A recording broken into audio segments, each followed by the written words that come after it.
Where are you now that I need you?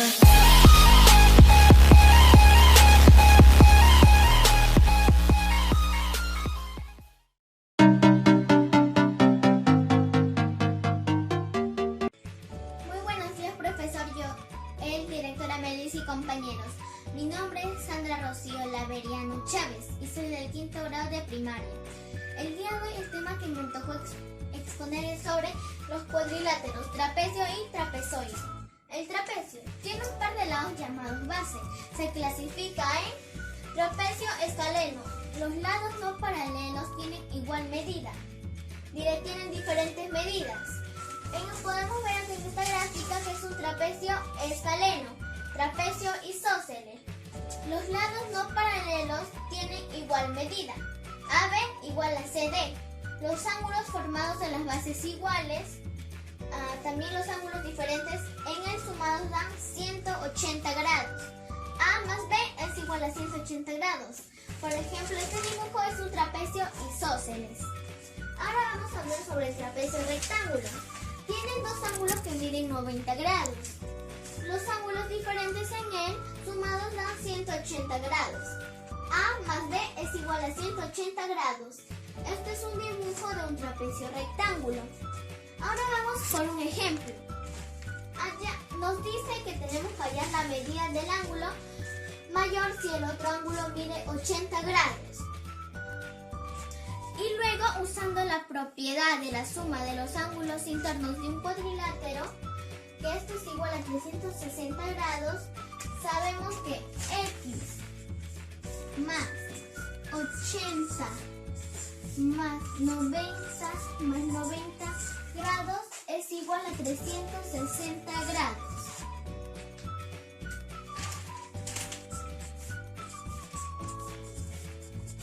Ahora lo que haremos es bajar este X más. Bajamos el X más 80 más 90 grados es igual a 260 grados.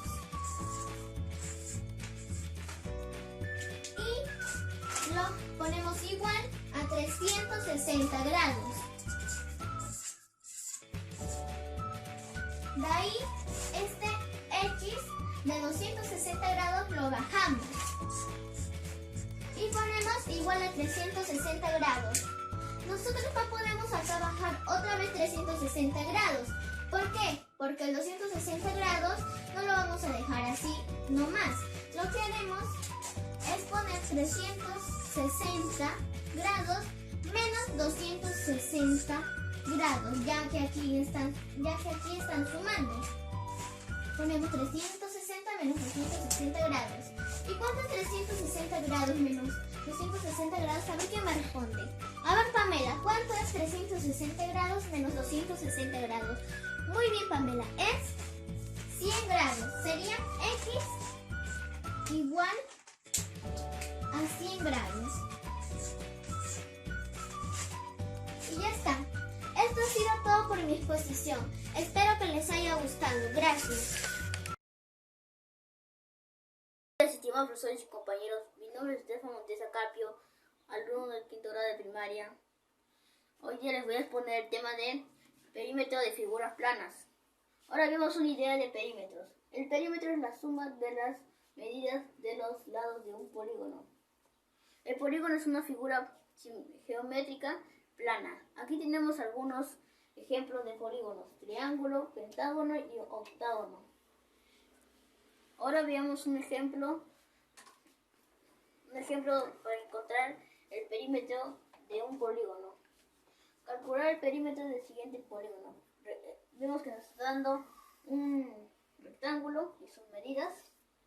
Entonces el perímetro es igual a la suma es igual a 24 metros. Perímetro de polígonos regulares. Los polígonos regulares de sus lados iguales, o sea, tienen la misma medida.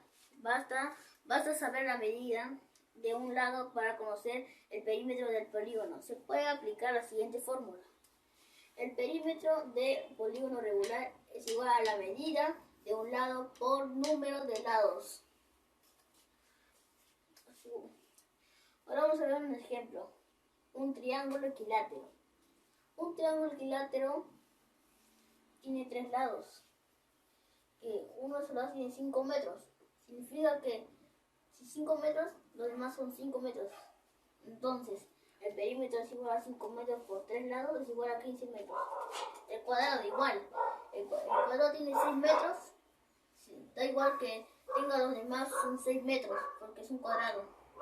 El perímetro es igual a 6 metros por 4 lados, es igual a 24 metros.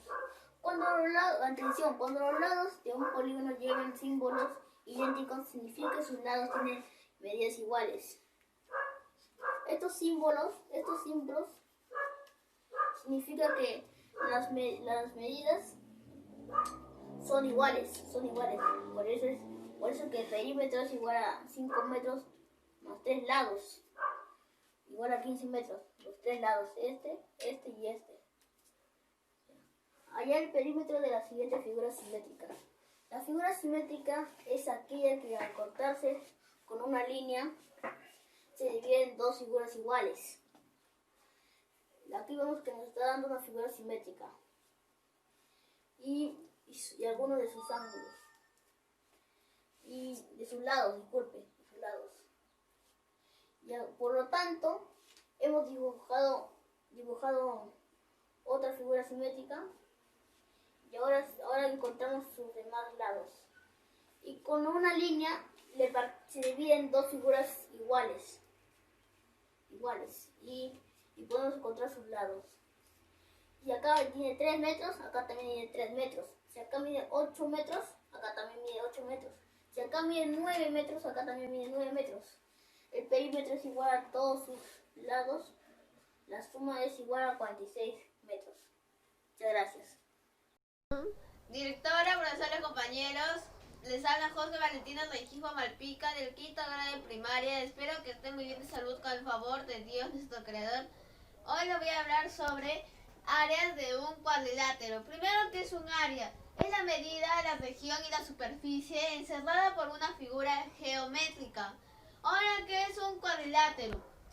Son todas las figuras que tienen 4 lados, 4 ángulos y 4 vértices, tales como el trapecio, el rombo, el cuadrado, el romboide y el rectángulo. Ahora las áreas. El cuadrado tiene todos sus lados iguales, por eso su área sería lado por lado, con lado al cuadrado. El rectángulo es el producto de la base por la altura. Área de un rombo. El rombo se puede hallar su área de varias fórmulas, pero la que más se usa es diagonal mayor por su diagonal menor entre 2. Área de un romboide. El área de un romboide es igual a la de un rectángulo, base por altura.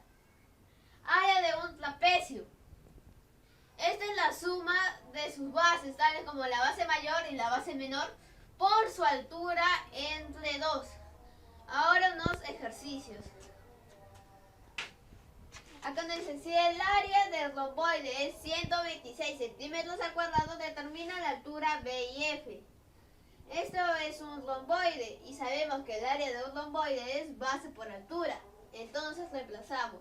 La base es igual a 9 centímetros y el área total es igual a 126 centímetros al cuadrado. Entonces, 126 centímetros al cuadrado es igual a 9 por altura. 126 centímetros entre 9 es igual a 14 centímetros al cuadrado. Segundo ejercicio. Una caja de zapatos que mide 38 centímetros de largo por 21 centímetros de ancho. Esto es un rectángulo y sabemos que su área es base por altura, así que lo reemplazamos. La base mide 38 centímetros y la altura 21, así que multiplicamos. Y es igual a 798 centímetros al cuadrado. Tercer ejercicio. Una mesa cuadrada de 1.20 de lado. Este es un cuadrado y su área es lado por lado, así que 1.20 al cuadrado es igual a 1.44 centímetros al cuadrado. Muchas gracias por haberme prestado atención y que estén muy bien en casa.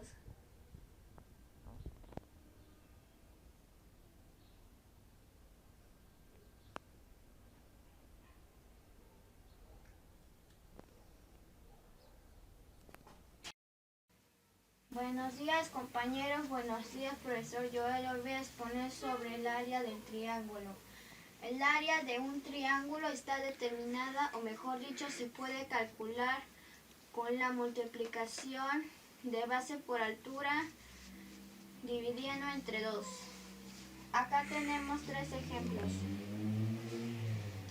Esta es la altura y esta es la base porque forma 90 grados. Y acá está la fórmula. Área es igual a base por altura entre 2. Y acá tenemos un triángulo rectángulo. Acá está la altura y acá está la base. Y aquí porque forman 90 grados. Y aquí está la fórmula. Área es igual a base por altura entre 2. Acá tenemos un triángulo. Si acá no tiene ninguna altura, pues acá le trazamos acá y transforma y forma la altura y acá la base. Forma 90 grados y acá está la fórmula. Área es igual a base por altura entre 2. Acá tenemos 3 ejercicios para resolver. Acá, esta es la altura.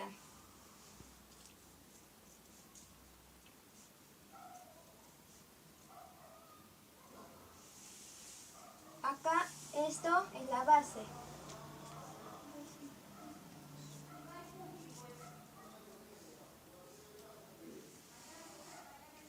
A ver, ponemos la fórmula que es área igual a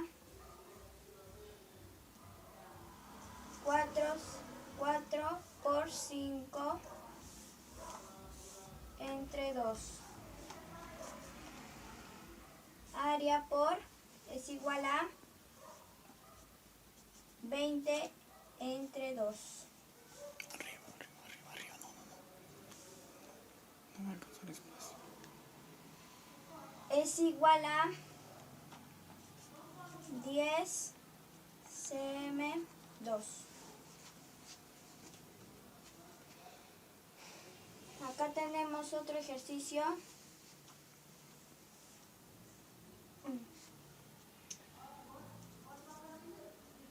La altura es 6 metros. La base es 8. Porque forma 90 grados.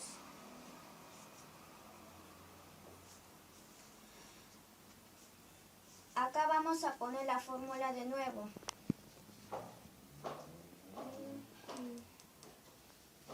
Base por altura, acá tiene que ponerse, pero como vamos a cambiar por números sería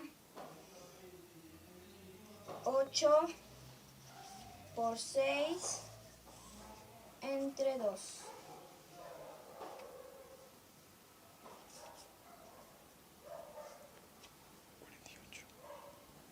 Sale acá 48 entre 2. Como acá no me va a calzar, pues acá le pongo. Es igual a 24. 24 acá sale. Metros. Y esto es lo último. Altura es 4 kilómetros.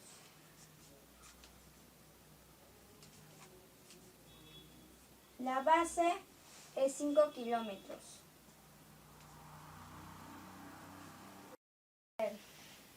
Área igual a 5 por 4 entre 2. 5 por 4, 20 entre 2.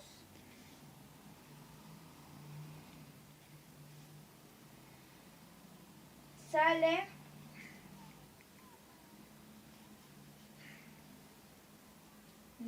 kilómetros. Espero que me hayan escuchado y me hayan entendido. Chao, cuídense.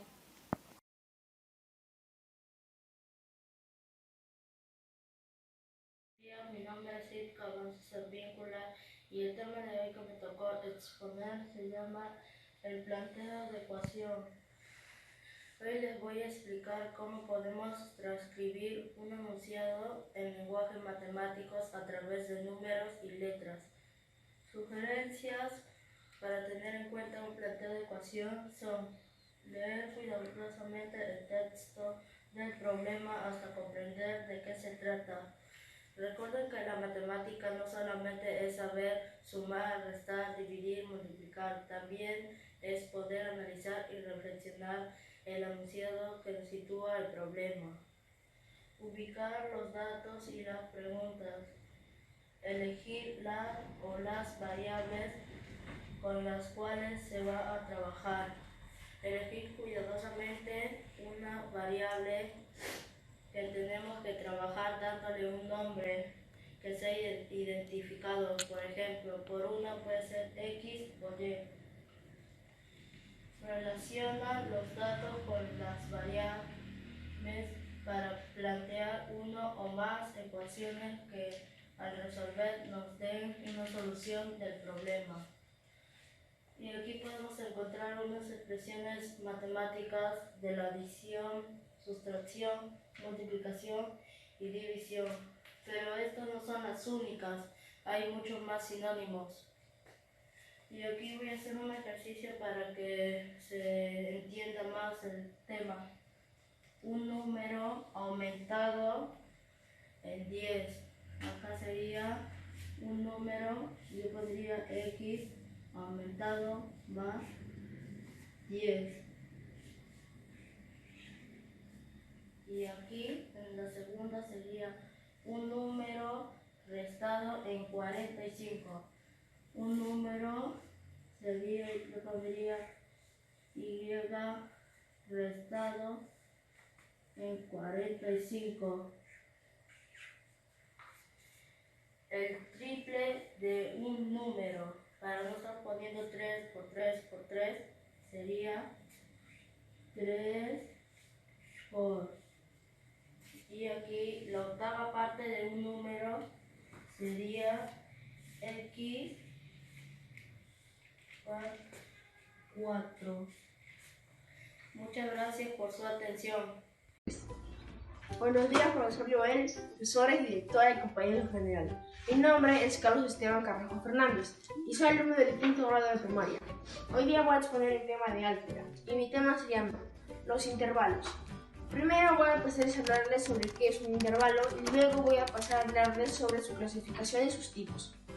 Los intervalos son un conjunto de números reales que están comprendidos en una recta de dos extremos, A y B. También puede llamarse subconjunto de la recta real. Los números que satisfagan una condición, 1 menor e igual que X y X menor e igual que 1. Implica un intervalo que va desde el extremo 1 hasta el otro, que es el número 5, incluyendo a ambos. Si se toma en cuenta la aplicación del intervalo para observar el comportamiento de una variable, se toma una serie de tiempo y se escoge el intervalo. Ahora les voy a hablar sobre su clasificación. Existen 4 tipos de intervalos. Son los cerrados, los abiertos, los semiabiertos y los infinitos. Hoy día solamente voy a hablarles de 3. ¿Los cuáles son? Los cerrados, los abiertos y los semiabiertos. Primero voy a empezar a hablarles sobre los abiertos. Los intervalos abiertos son aquellos que no incluyen los extremos en los cuales están comprendidos, pero sí todos los valores ubicados entre estos. Se representan con una expresión del tipo 1 menor e igual que X y X menor e igual que 5. Y se forma un conjunto de números mayores que 1 y menores que 5. Aquí tenemos la representación gráfica de un intervalo abierto. A continuación les hablaré sobre el otro tipo de intervalo, que es el intervalo cerrado. Un intervalo cerrado es aquel que incluye todos los extremos y todos los valores ubicados en los cuales está comprendido. Se representa con una expresión mediante una condición del tipo 1 menor e igual que x y x menor e igual que 5. Se forma el conjunto de números mayores e iguales que 1 y menores e iguales que 5. Aquí tenemos la representación gráfica de un intervalo cerrado.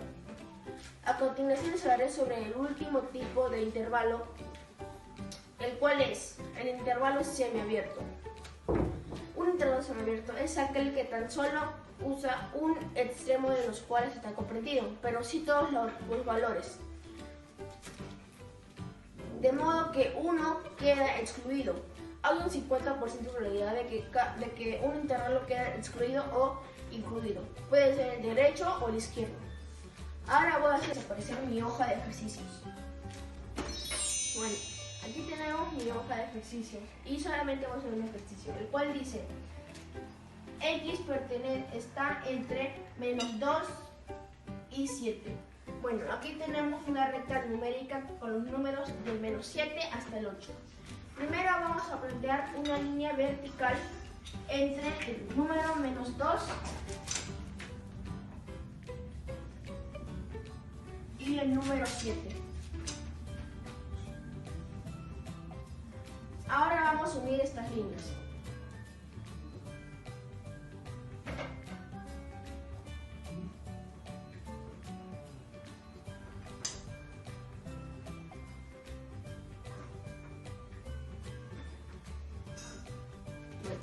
Ya que tenemos la línea unida, vamos a identificar cuál es cerrado y cuál es abierto. Como tenemos el menos 2 está con una corchea, y cuando está con corchea significa que es cerrado, así que vamos a ocultar la bolita.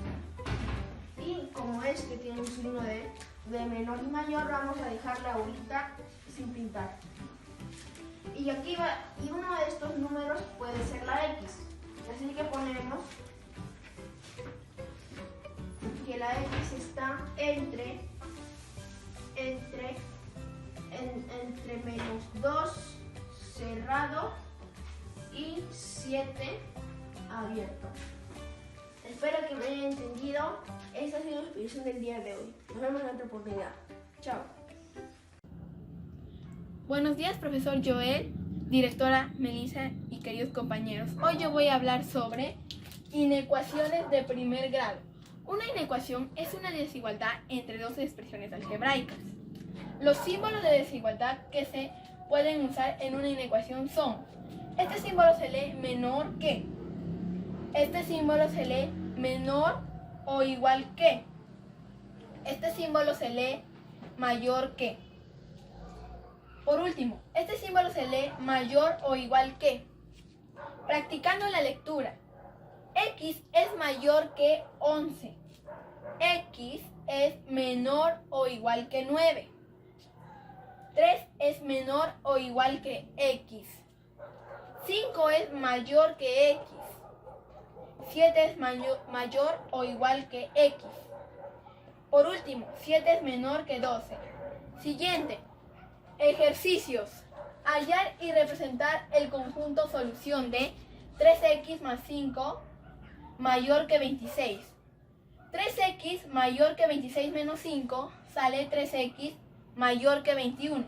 21 lo divido entre x mayor que 3, sale x mayor que 7. Representamos la desigualdad. 3x vendría a ser un intervalo abierto hasta más infinito.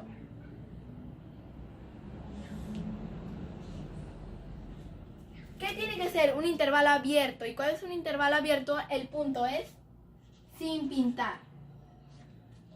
Conjunto solución: x pertenece a intervalo abierto 7 hasta infinito, intervalo abierto. Siguiente. Hallar y representar el conjunto solución de 4x menos 3 menor o igual que 37. 4x menor o igual que 37 más 3. 4x menor o igual que 40. 40x lo divido entre x menor o igual que 4, sale x menor o igual que 10. Representamos la desigualdad. Aquí tendría que ser un intervalo cerrado.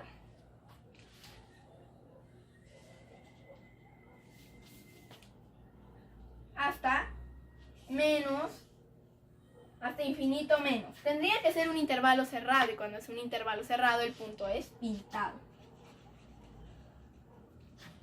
Conjunto solución. X pertenece al intervalo abierto menos infinito hasta 10 intervalo cerrado. Gracias. Buenos días, profesor Joel, directora, profesores, compañeros. El día de hoy me toca exponer expresiones algebraicas. ¿Qué son las expresiones algebraicas? Es un conjunto de un número y letras que expresa un valor o una cantidad que se puede operar. Las partes de un término algebraico son exponentes, que es el número 3 y el número 4. La parte numérica o coeficiente es el número 5. La parte literal o variable. Su clasificación: monomios, binomios, trinomios, polinomios y término independiente. Es una expresión algebraica que tiene un solo término. Por ejemplo, 5x al cuadrado y al cubo. Los binomios. Es una expresión algebraica que tiene dos términos unidos por la suma o resta. Por ejemplo,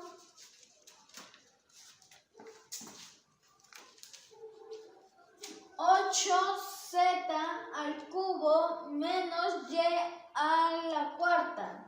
Los trinomios. Es una expresión algebraica que está formada por tres términos. Por ejemplo, x más y más z. Los polinomios. Es una expresión algebraica que tiene dos o más términos. Por ejemplo,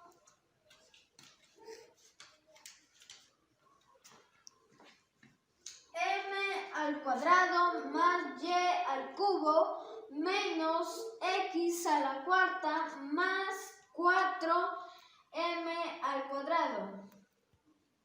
El término independiente es un término que no está acompañado de ninguna variable, es decir, que no multiplica a ninguna variable o que no multiplica a la variable o variables en su potencia igual a 0. Por ejemplo,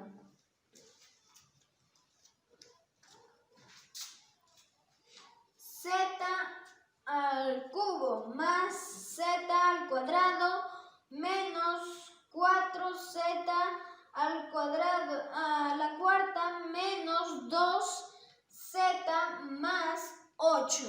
Muchas gracias con todos.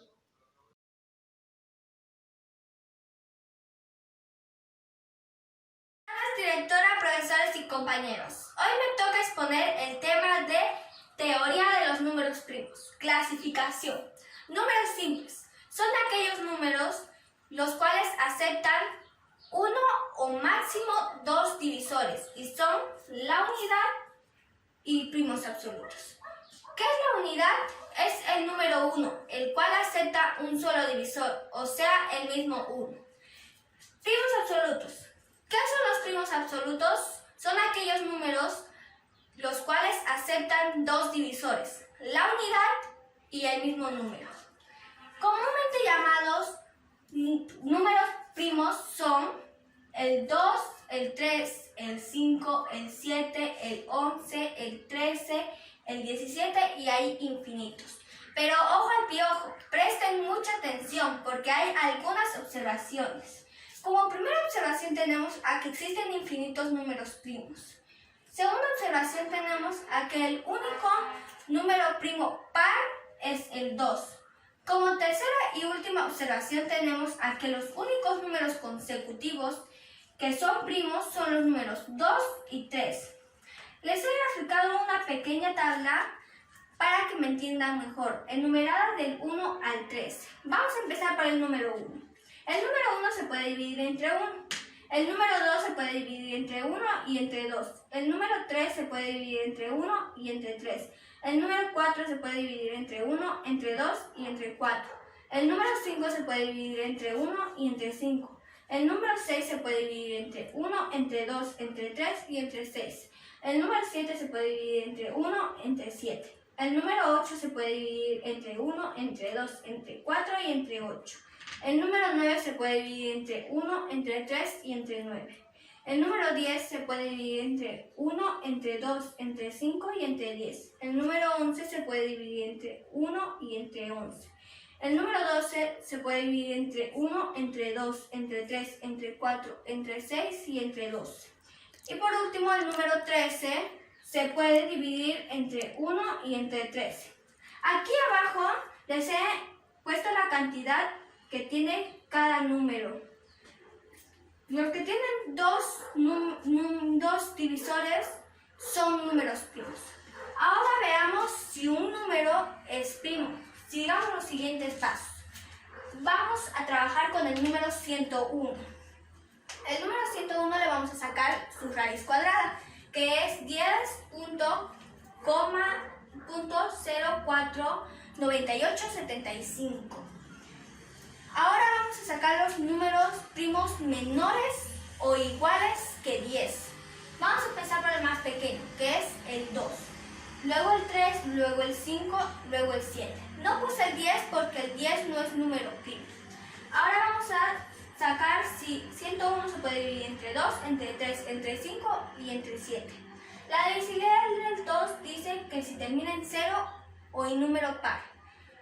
101 termina en 0 o en número par, no, ¿verdad? Entonces no viene a ser, se puede dividir entre 2. La divisibilidad del 3 dice que tenemos que sumar todas sus cifras y el resultado tiene que ser múltiplo de 3. Vamos a sumar sus cifras. 1 más 0 más 1 es 2 y 2 no es múltiplo de 3. Entonces 101 se puede dividir entre 3. La divisibilidad del 5 dice que si termina en 0 o en 5, se pueden dividir entre 5. ¿Y 101 termina en 0 o en 5? No, ¿verdad? Entonces 101 no se puede dividir entre 5. Y por último, 7. 101 no se puede dividir entre 7. Así concluimos que el número 101 es un número primo. Espero que me hayan entendido. Gracias. Buenos días, directora, buenos días, profesores y buenos días, compañeros. Hoy me tocó exponer los criterios de divisibilidad. El criterio de divisibilidad por 2 se puede dividir un número cuando termina en 0 o en un número par. Por ejemplo, 1440. Entonces, 1440 se puede dividir por 2. Se puede dividir por 2 porque termina en la cifra 0. Porque termina en cifra 0.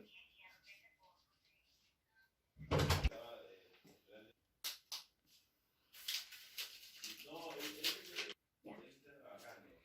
Ahora los criterios de divisibilidad con los números impares. El criterio de divisibilidad por 3. El criterio de divisibilidad por 3 se puede cuando todos los números de la cifra se suman y ese resultado se puede dividir entre 3. Por ejemplo, acá tenemos el número 3.774. Entonces sumamos todas sus cifras. 3 más 7 más 7 más 4. Entonces 3 más 7 más 7 y más 4 sale 21. Entonces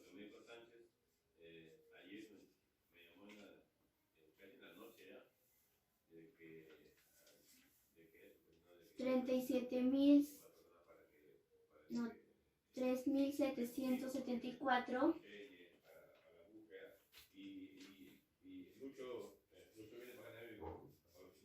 se puede dividir por 3. ¿Por qué se puede dividir por 3? Porque 21 entre 3 sale 7. El criterio de divisibilidad por 5. Un número se puede dividir entre 5 cuando termina en 0 o en 5.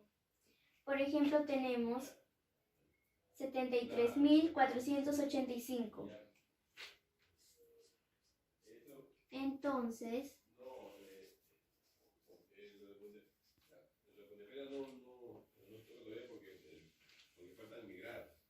73.485 se puede dividir por 5. ¿Por qué se puede dividir por 5? Porque termina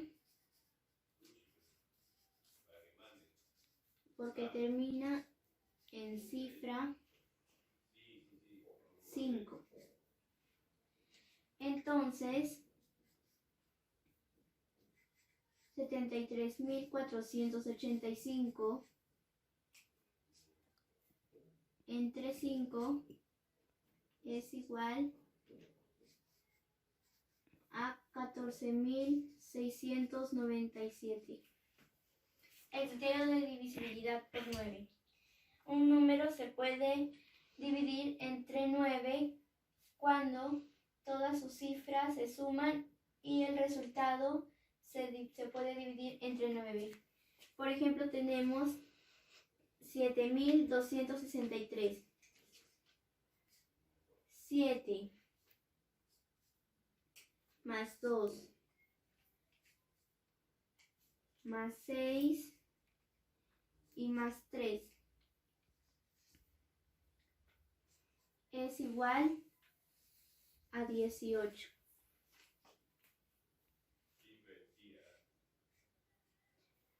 Entonces,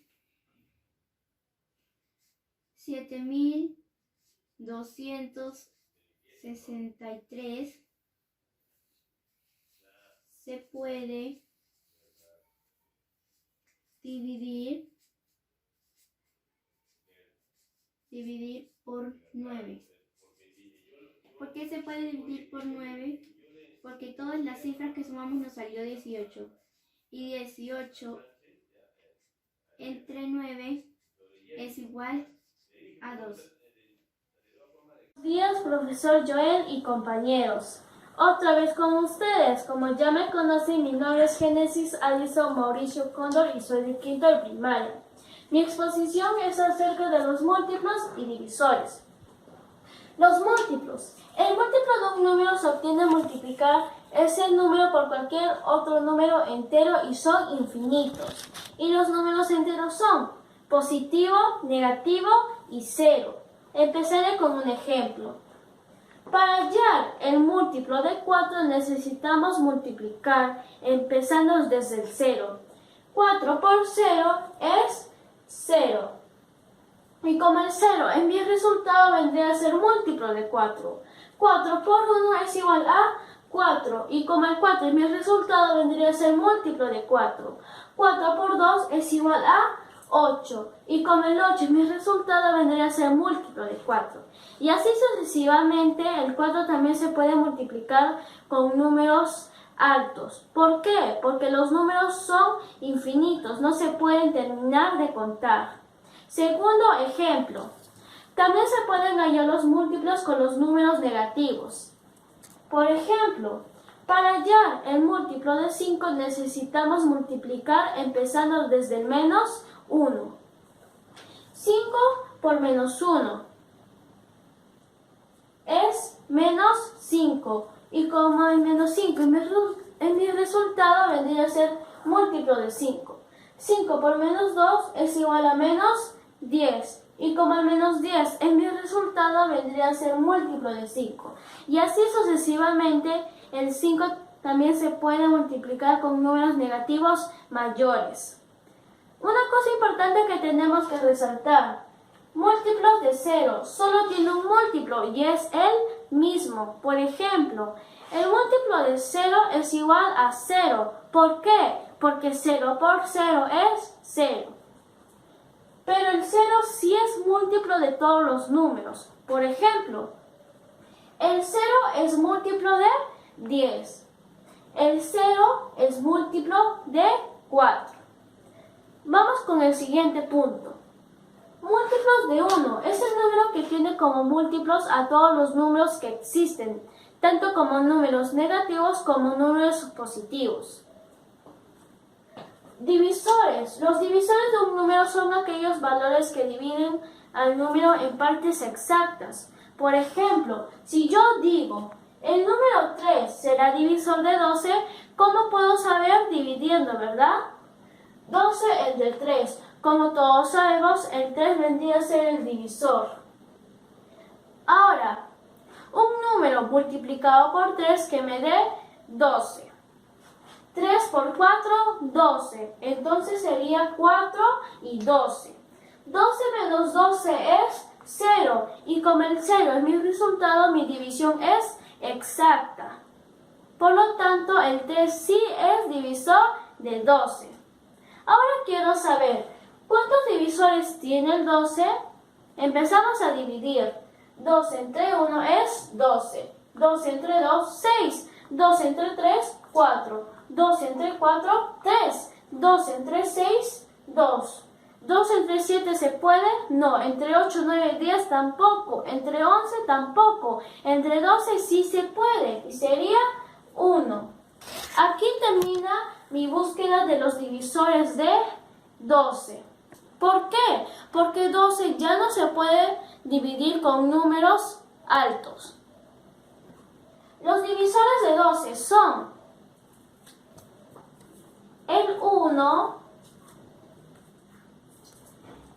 el 2, el 3, el 4, el 6 y el 12.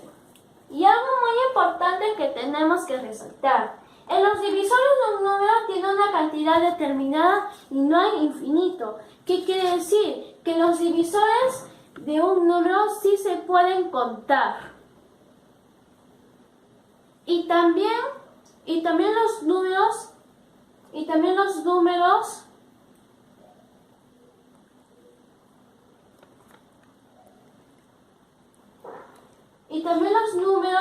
también pueden ser negativos. Muchas gracias.